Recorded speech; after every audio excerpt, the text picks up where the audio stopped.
वो आकाश और पृथ्वी और समुंदर और उनमें जो कुछ है सबका बनाने वाला है, और वो अपना वचन सदा के लिए पूरा करता है रहेगा। वो पिसे हुओं का न्याय चुकाता है और भूखों को रोटी देता है। यहोवा बंदियों को छुड़ाता है। यहोवा अंधों की आंखें खोलता है। यहोवा झुके हुओं को सीधा खड़ा करता है। यहोवा धर्मियों से प्रेम रखता है। यहोवा परदेशियों की रक्षा करता है और अनाथों और विधवा को तो संभालता है, परंतु दुष्टों के मार्ग को टेढ़ा मेढ़ा करता है। आइए प्रार्थना में हम अपने सरों को झुकाएं। हमारे सुशक्तिमान दयालु पिता प्रभु जी, एक बार फिर हम धन्यवाद के साथ आपके पवित्र चरणों पे आते हैं। धन्यवाद करते हैं बीती हुई रात के बाद नई सुबह नए दिन के लिए, आपके प्रेम आपके अनुग्रह इस जीवन के लिए। धन्यवाद करते हैं प्रभु कि आपका प्रेम महान है और उस प्रेम को हमने जाना कि आप हमारे लिए इस दुनिया में आए। साधारण सी परिस्थितियों में आपने जन्म लिया, हमारे गुनाहों का बोझ अपने ऊपर उठाया, कोड़ों की मार खाई और प्रभु हमें चंगाई दी। धन्यवाद करते हैं कलवरी से बहते लहू की धारा के लिए, जो हमारे गुनाहों को बहुत है धोती है। और जो कोई भी प्रभु सच्चे मन से अंगीकार और पश्चाताप करता है, अपना हृदय प्रभु आपके सामने खोलता है, आप उसे अपनी संतान होने का अधिकार देते हैं। हम धन्यवाद करते हैं प्रभु, आपने हमें ये सुंदर समय दिया है कि आपके भवन में हम इकट्ठा हो सकें, आपकी महिमा प्रकट करें, आपकी प्रशंसा के गीत गाएं, आपके वचन से प्रभु जी आशीषों को पाएं और धन्यवाद दें प्रार्थना के साथ उन आशीषों के लिए जो आपने हमें दी। हम आपसे प्रार्थना करते हैं कि इस पूरी आराधना की अगुवाई आप करें। आपका पवित्र आत्मा हमें छुए प्रभु, और हम में से हर एक जन शुद्ध मन और पवित्रता के साथ आपकी आराधना करे, आपकी बंदगी करे, और निरंतर हमारे मुंह से आपकी स्तुति और महिमा प्रकट होती रहे। जब तक हमारे सर आपकी हजूरी में झुके हैं, कोई भी शैतानी सोच हमारा समय ना चुराए, वरन ये समय हम में से हर एक के लिए प्रभु जी सुंदर आशीषों का समय हो। जितने भी लोग इस आराधना में शरीक हों, नाम बनाम उन्हें आशीष दें, और जो किसी कारण से आज नहीं आते हैं प्रभु, उनके ऊपर भी आपका अनुग्रह आपकी दया दृष्टि बनी रहे। हम सारा आदर सारी महिमा आपको देते हैं और इस विनती को हमारे उद्धारकर्ता प्रभु यीशु मसीह के सामर्थी नाम में मांगते हैं। प्रभु सुने और ग्रहण करें, आमीन। सुसमाचार के आदर में कलीसिया मेहरबानी से अपने स्थान पर खड़ी होगी। आज का सुसमाचार का पाठ है मुकद्दस मत्ती की इंजील, उसका 26 अध्याय पद 47 से पद 56 तक। Gospel reading according to St. Matthew chapter 26 verses beginning from 47 to 56। यहाँ प्रभु यीशु क्रिस्त के सुसमाचार को इस तरह से लिखा गया है। वो ये कह ही रहा था कि यहूदा जो 12 में से एक था आया और उसके साथ प्रधान याजकों और लोगों के पुरनियों की ओर से बड़ी भीड़ तलवारें और लाठियां लिए हुए आई। उसके पकड़वाने वाले ने उन्हें यह संकेत दिया था, जिसको मैं चूम लूँ वही है, उसे पकड़ लेना। और तुरंत यीशु के पास आकर कहा, हे रब्बी नमस्कार, और उसको बहुत चूमा। यीशु ने उससे कहा, हे मित्र, जिस काम के लिए तू आया है उसे कर ले। तब उन्होंने पास आकर यीशु पर हाथ डाले और उसे पकड़ लिया। यीशु के साथियों में से एक ने हाथ बढ़ाकर अपनी तलवार खींच ली और महायाजक के दास पर चलाकर उसका कान उड़ा दिया। तब यीशु ने उससे कहा, अपनी तलवार म्यान में रख ले, क्योंकि जो तलवार चलाते हैं वह सब तलवार से नष्ट किए जाएंगे। क्या तू नहीं जानता कि मैं अपने पिता से विनती कर सकता हूँ और वह स्वर्गदूतों की 12 पलटन से अधिक मेरे पास अभी उपस्थित कर देगा। परंतु भविष्यवाणी की वह बातें कि ऐसा ही होना अवश्य है कैसे पूरी होंगी। उस समय यीशु ने भीड़ से कहा, क्या तुम तलवारें और लाठियां लेकर मुझे डाकू के समान पकड़ने के लिए निकले हो? मैं हर दिन मंदिर में बैठकर उपदेश दिया करता था और तुमने मुझे नहीं पकड़ा, परंतु ये सब इसलिए हुआ है कि भविष्यवक्ताओं के वचन पूरे हों। तब सब चेले उसे छोड़कर भाग गए। यह प्रभु यीशु क्रिस्त का सुसमाचार है। प्रभु यीशु क्रिस्त की स्तुति हो, आमीन। आइए प्रार्थना करें। प्रभु जी, हम धन्यवाद करते हैं, आपका वचन हमारे मार्ग की ज्योति है और ज्योति हमें रास्ता दिखाती है प्रभु। और जब हम आपके वचन के ऊपर मनन करते हैं तो आप हमें रास्ता दिखाते हैं, हमारी आत्मिक आँखों को खोलते हैं। लेकिन प्रभु जी, हमारे पास वो समझ, वो तैयारी नहीं है। लेकिन जब आपका पवित्र आत्मा हमें छूता है, आपका वचन हमें आशीष देता है। आज की सुबह आपके वचन के लिए आशीष को मांगते हैं और प्रार्थना करते हैं प्रभु कि आप हमें अपनी पवित्र सामर्थ्य से छुएं, बुद्धि की आशीष दें और ये वचन हमारे व्यक्तिगत जीवन में आशीष का कारण बने। वचन को सुनने की, उस पर मनन करने की और उस पर चलने की आप हम में से हर एक को प्रभु तैयारी दें। धन्यवाद के साथ विनती को हमारे उद्धारकर्ता प्रभु यीशु मसीह के सामर्थ्य नाम में होकर मांगते हैं, सुने और ग्रहण करें, आमीन। प्यारे अजीजों, उत्पत्ति की किताब में जहाँ सृष्टि का वर्णन हमें मिलता है, और पिछले रविवार को जब हमने बात की थी कि परमेश्वर जो है वो यूनिवर्सल गॉड है, सार्वभौम परमेश्वर। वो मनुष्यों का परमेश्वर ही नहीं, जानवरों का परमेश्वर भी है, सृष्टि का परमेश्वर है, पहाड़ों का, नदियों का, पेड़ों का, और सब कुछ उसने अपने अनुग्रह से बनाया। और वही हम जानते हैं जो उत्पत्ति की किताब से पहले आदम पहली हव्वा के साथ परमेश्वर की कमांड को तोड़ दिया गया।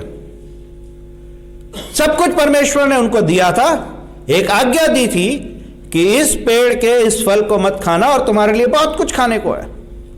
कमी नहीं थी, घटी नहीं थी। लेकिन मनुष्य परमेश्वर की उस आज्ञा का पालन ना कर सका और उस आज्ञा के तोड़ने के साथ ही परमेश्वर के बनाई हुई उस सुंदर रचना आदम और हव्वा के द्वारा से फिर झूठ आया। जब परमेश्वर ने पूछा किसने यह फल खाया, तो उन्होंने एक दूसरे के ऊपर दोष लगाया। और जब झूठ आया, झूठ बोला, फिर दोष लगाया, और परमेश्वर ने जब उनको दंड दिया, सृष्टि आगे बढ़ी। उसके बाद बढ़ते बढ़ते फिर एक दूसरे के लिए ईर्ष्या की भावना पैदा हुई, नफरत आई, क्रोध आया, और बढ़ते बढ़ते कैन और हाबिल के समय आप देखते हैं कि हत्या भी हो गई। एक भाई ने दूसरे भाई को मार डाला, कैन ने हाबिल को मार डाला। प्यारे अजीजों, सृष्टि के बाद समय बढ़ता चला गया, हम आगे बढ़ते चले गए, युग बदलते चले गए, और मनुष्य के अंदर यह ईर्ष्या, नफरत और क्रोध का स्वभाव डे बाय डे डेवलप होता चला गया, बढ़ता चला गया। और मनुष्य स्वभाव का यह गुण बन गया कि क्रोध, नफरत, ईर्ष्या, घृणा, लालच, धोखा देना, झूठ बोलना, ये हमारे स्वभाव के मुख्य अंग बन गए। और आप देखते हैं कि जो हिस्सा हमने न्यायों की किताब से पढ़ा है, वहां पे हमें छेड़छाड़ ना करो, ठीक है, वहां पर हमें गिदोन का जिक्र मिलता है। और गिदोन के 70 बेटे थे, और वह वचन हमें बताता है कि वो 70 बेटे एक पत्नी से नहीं थे, कई पत्नियां थी उसकी। यह वचन जो बात करता है कि रखेलियां थी। इट मीन्स कि मनुष्य में वो स्वभाव पाप का बढ़ते बढ़ते व्यभिचार तक भी पहुंच गया।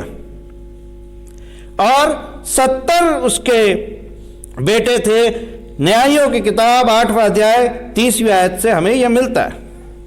और एक और बेटा उसका था जो उसकी रखेल शकेम में रहती थी, जो इजराइली नहीं थी, उससे पैदा हुआ, और उसका नाम था अबीमेलेक।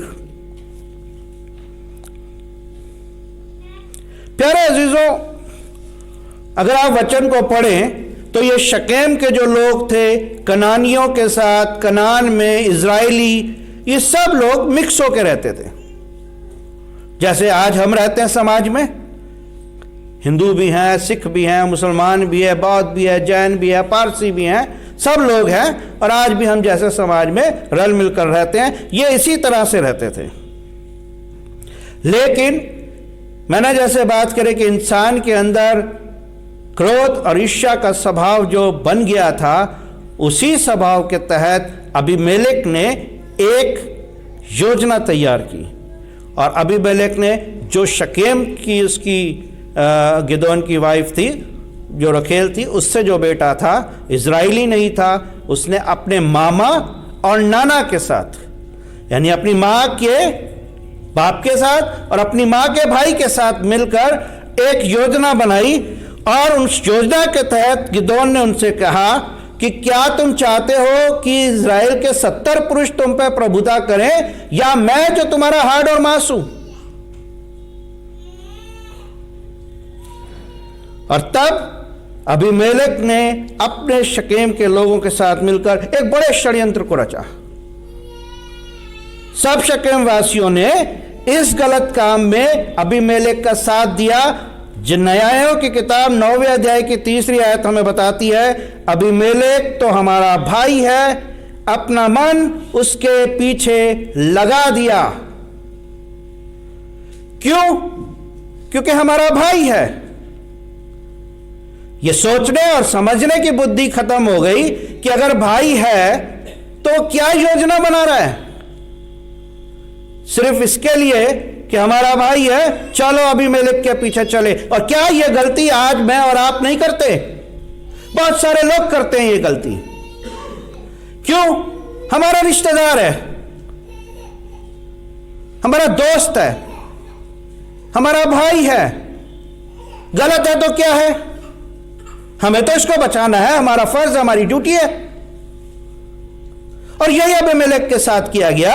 जब उसने षड्यंत्र रचा तो अबीमेलेक के साथ इसलिए पीछे हो गए कि वो हमारा भाई है, और बहुत बड़ी बुराई को उन्होंने अंजाम दिया।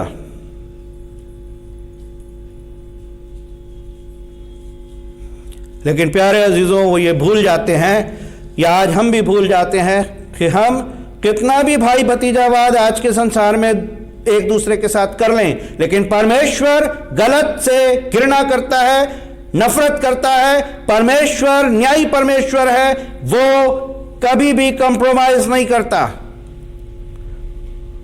प्यारे अजीजों, न्यायियों की किताब 9वें अध्याय की 4थी आयत को देखिए। अबीमेलेक ने नीच और लुच्चे जन रख लिए जो उसके पीछे हो लिए। परमेश्वर का वचन क्या कहता है? क्या एग्जैक्ट वर्ड यूज हो रहा है? नीच और लुच्चे लोग। सोचिए परमेश्वर कितनी घृणा करता है इस बात से कि हम बिना सोचे बिना समझे गलत का साथ देने के लिए खड़े हो जाते हैं। चाहे घर में है, चाहे समाज में है, चाहे परिवार में है, चाहे चर्च में है, या कलीसिया में है, चाहे कहीं भी है। नीच और लुच्चे लोग। यह परमेश्वर का वचन कहता है कि अगर हम बुराई के साथ खड़े हैं, बिना समझे बिना सोचे, सिर्फ इस बात के लिए कि हमारा भाई लगता है, तो प्यारे अजीजों, परमेश्वर का वचन यह भी कहता है कि तेरी एक आंख ठोकर खिलाए तो को निकाल के फेंक दे। प्यारे अजीजों, फिर उन्होंने देखिए क्या किया। इन सब की सहायता से, इन नीच और लुच्चे लोगों की सहायता से अबीमेलेक ने न्यायियों की किताब 9वें अध्याय की 5वीं आयत अपने 70 भाइयों को गिदोन के घात कर दिया, नरसंहार किया। 70 लोगों को मारा इन्होंने मिलके। क्यों मारा? 6वीं आयत देखिए कि अबीमेलेक स्वयं शकेम का राजा बन जाए। क्या थी उसकी जिज्ञासा? उसकी जिज्ञासा यह थी कि मैं राजा बनूं। और आज भी समाज में निज फायदे के लिए बहुत सारे लोगों का मिसयूज करते हैं। अपने फायदे के लिए बहुत सारे लोगों को जो है इस्तेमाल करते हैं। अपने फायदे के लिए लोगों के इमोशन से खेलते हैं। लेकिन परमेश्वर जो न्यायी है वो देखता है, वो गलत को गलत और सही को सही कहता है। और परमेश्वर चाहता है कि इंसान इस लड़ाई दंगे झगड़े वाले इस स्वभाव से, इस घृणा और इस नफरत के स्वभाव से अपने आप को बचाए। जरा थोड़ी देर के लिए आप सोचिए, 70 जो बेटे थे, क्या उनके अंदर यह ख्वाहिश नहीं होगी कि अपने बाप की गद्दी पे हम बैठ के राजा बने? अबीमेलेक के मन में यह जिज्ञासा क्यों है? इट मीन्स कि शैतान उस व्यक्ति को पकड़ता है जो खुद अंदर से गलत होता है, जिसकी सोच गलत होती है, जिसके सोच के अंदर, जिसके स्वभाव के अंदर पाप का अंश होता है, वही शैतान के हाथों में बड़ी आसानी से गिरफ्त होता है। इट मीन्स कि परमेश्वर चाहता है कि हम अपने जीवन को इस गलत सोच से, इस गलत स्वभाव से बचाएं, और उसको बचाने के लिए ही, उससे बचाने के लिए प्रभु यीशु मसीह का इस दुनिया में आना हुआ। दूसरी तरफ अगर आप देखें कि अबीमेलेक का यह स्वभाव था कि वो सत्ता पाने के लिए लालची था, जुनून था उसके अंदर, और उसके लिए उसने झूठ और धोखे और षड्यंत्र और खून सबका सहारा लिया, और अपने फायदे के लिए वो बेकसूर जो लोग शकेम के वासी थे, उनको भी कहीं ना कहीं परमेश्वर के सामने खड़ा कर दिया दंड पाने के लिए।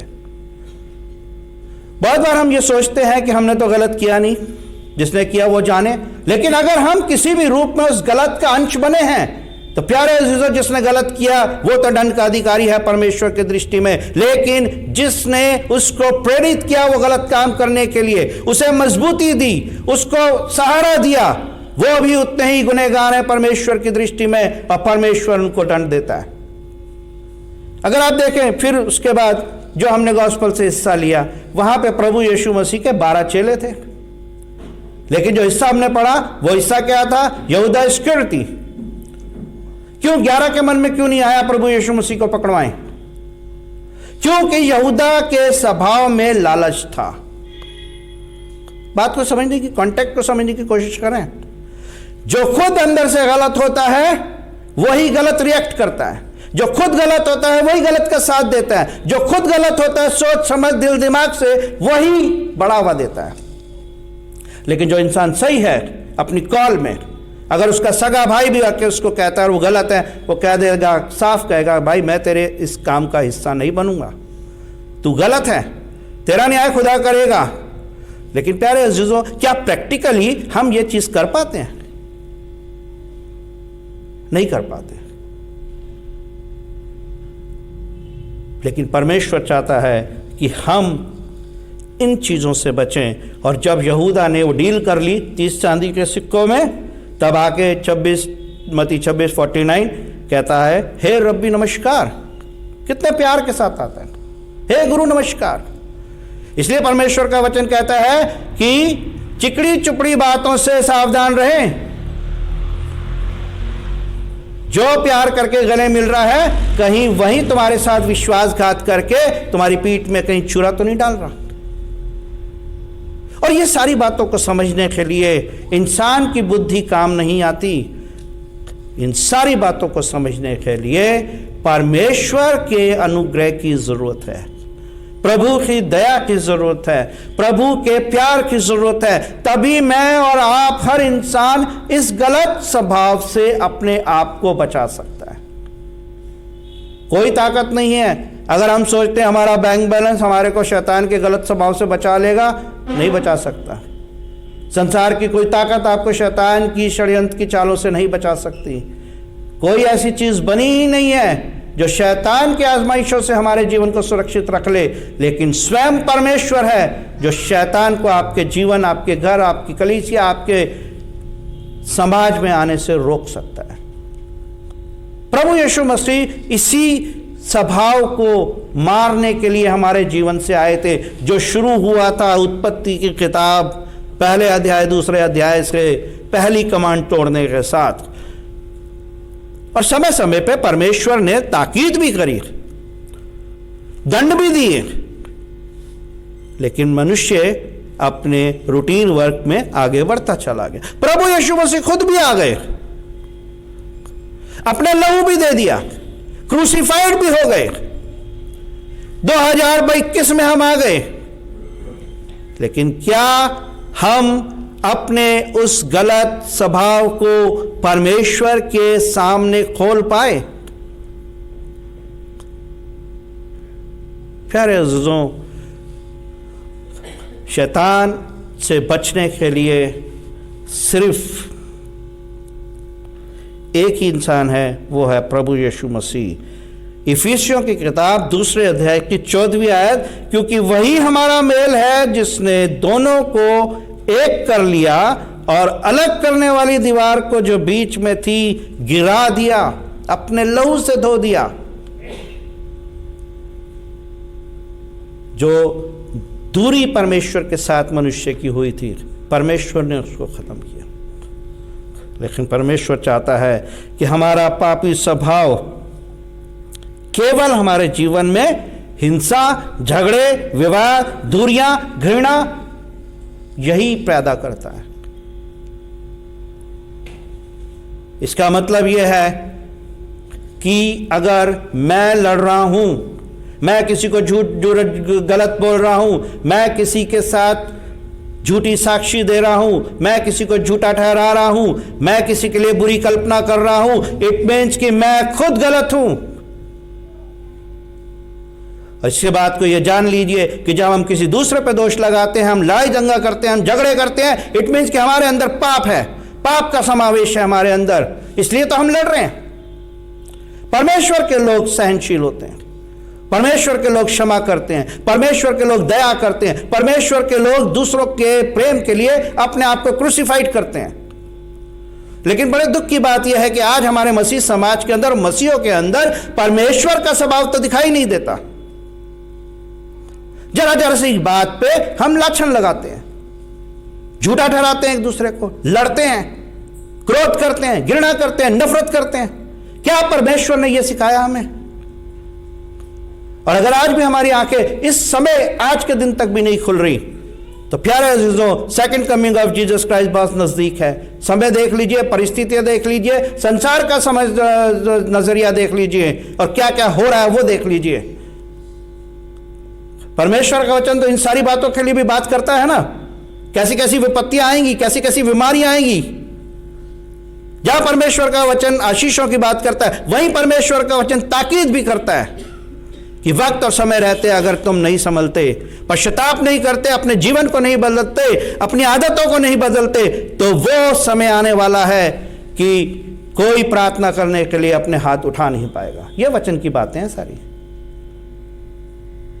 प्यारे अजीजों, अगर हम शैतान के हाथ में चलते जाते हैं तो शैतान हमसे घृणित से घृणित पाप करवा के हमें परमेश्वर की दृष्टि में नकारा बना देता है और परमेश्वर की आशीषों से हमें बहुत दूर कर देता है।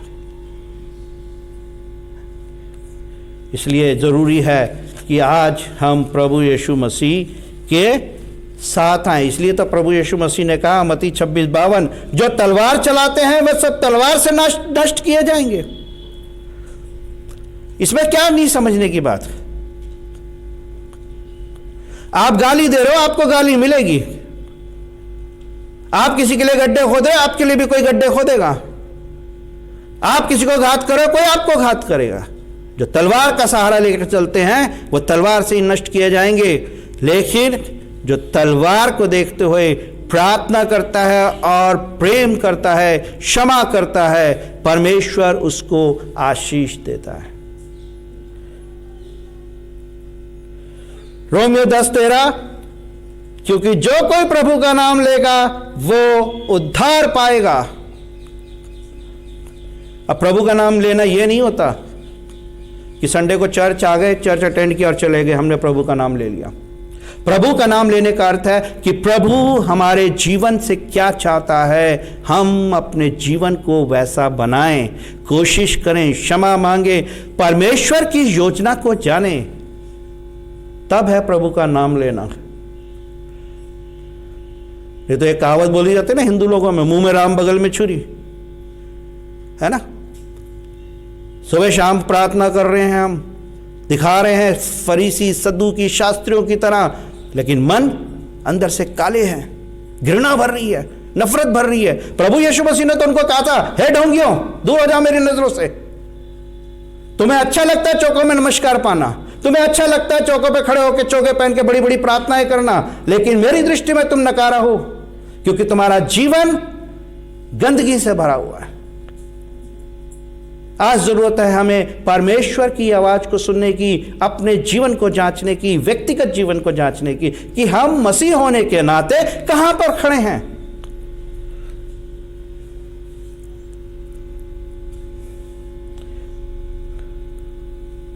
फिलिपियो 2:15 क्या कहता है?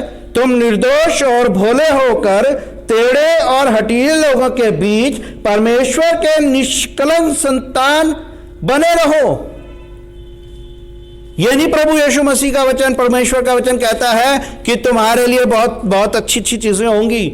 क्या कह रहा है? फिर सुनिए, तुम निर्दोष और भोले होकर टेढ़े और हठीले लोगों के बीच परमेश्वर के निष्कलंक संतान बने रहो, जिनके बीच में तुम जीवन का वचन लिए हुए जगत में जलते दीपकों के समान दिखाई देते हो। जलते हुए दीपक, रोशनी, उजाला, अंधकार में रोशनी मार्ग दिखाती है। टेढ़े और हठीले लोगों के बीच में रहते हुए अपने आप को निष्कलंक रखो, उनके जैसे मत बन जाओ। प्यारे अज़ीज़ों, खुदा हमसे चाहता है कि हम खुदा की वाणी को सुनें। और फिर अगर मेरा भाई, मेरा रिश्तेदार, मेरा दोस्त, मेरा अजीज़ अगर गलत है, अच्छा है कि वो अंक काट दो जो तुम्हें नरक की आग में लेके जाए, नहीं तो परिणाम बहुत आगे चल के बाद में बड़े बुरे हैं। और आप पुराना नियम देख लीजिए, परमेश्वर के क्रोध से भरा पड़ा है। उसने बड़ा बड़ा क्रोध किया है, नाश किया है, विनाश किया है। जहां परमेश्वर जीवन दे सकता है, पहले ही दिन परमेश्वर की आज्ञा तोड़ने पे परमेश्वर ने उन दोनों का दिन की बारी से बाहर निकाल के फेंक दिया। चले जाओ, काबिल नहीं हो उन बरकतों के जो मैं तुम्हें देना चाहता था, दी थी। क्या परमेश्वर आज मेरे जीवन को देख के ये तो नहीं कह रहा कि काबिल ही नहीं हो तुम मेरी आशीषों के, जाओ, नकारता हूं मैं तुम्हें। प्यारे अज़ीज़ों, परमेश्वर की आवाज को सुनिए, भाई की आवाज को मत सुनिए, दोस्त की आवाज को मत सुनिए, रिश्तेदार की आवाज को मत सुनिए, परमेश्वर की आवाज को सुनिए। और गलत है तो वो गलत है, हर हाल में गलत है, और जो सही है वो सही है, हर हाल में सही है। और परमेश्वर ही इसमें आपकी मदद करेगा। और इसीलिए आज की जो थीम है कि लड़ाई, झगड़े, घृणा, नफरत, क्रोध, ये मनुष्य का स्वभाव है, लेकिन परमेश्वर ही हमें इससे बचाने के लिए इस दुनिया में आया था। प्रभु यीशु मसीह का आना और किसी बात के लिए नहीं था, वो इसलिए कि हम उस पाप के स्वभाव से अपने आप को बचाएं जो यहूदा इस्करियोती में समाया, जो अबीमेलेक के जीवन में समाया। और आज ना जाने हम में से कितने लोगों के जीवन में वो स्वभाव समा रहा है। प्रभु हम सबको ऐसी तैयारी दे, समझ दे, बुद्धि दे। आमीन। प्रभु जी, हम धन्यवाद करते हैं, ये जीवन आपने हमें दिया है, और आप चाहते हैं कि प्रभु हम अपने आप को उस पाप में स्वभाव से बचा के रखें। और उसी के लिए प्रभु आप इस दुनिया में आए। और जो कोई सच्चे मन से प्रभु आपके पास आता है, आपको ग्रहण करता है, आप पे विश्वास करता है, आप उसकी सहायता करते हैं। ये घृणा, लड़ाई, झगड़े, नफरत, क्रोध का स्वभाव हमारे जीवन से निकले, और हम प्रभु आपकी इच्छा को अपने जीवन में पूरा कर सकते। धन्यवाद करते हैं प्रभु आपकी उपस्थिति के लिए, आपकी सामर्थ्य के लिए, दान के लिए धन्यवाद करते हैं जिन्होंने अपनी घटी और आवर्ती में से दिया है। आप उन्हें आशीष दें, जमीन की हर एक इच्छा को आप पूरा करें। जब आपके भवन से जाए, सामर्थ्य हाथों में लेके जाए, हमें तैयारी दें प्रभु कि हम आपकी इच्छा के अनुसार अपने जीवन को प्रभु आपकी दृष्टि में धन्य ठहराएं। हम सारा आदर, सारी महिमा आपको देते हैं, और इस विनती को हमारे उद्धारकर्ता प्रभु यीशु मसीह के सामर्थ्य नाम में मांगते हैं, सुने और ग्रहण करें। आमीन। आए हमारे बाप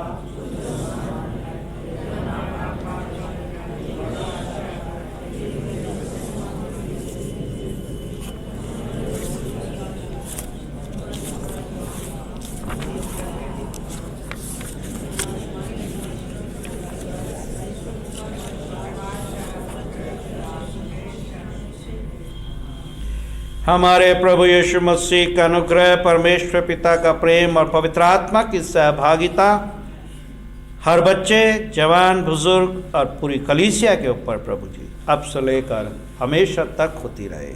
आमीन।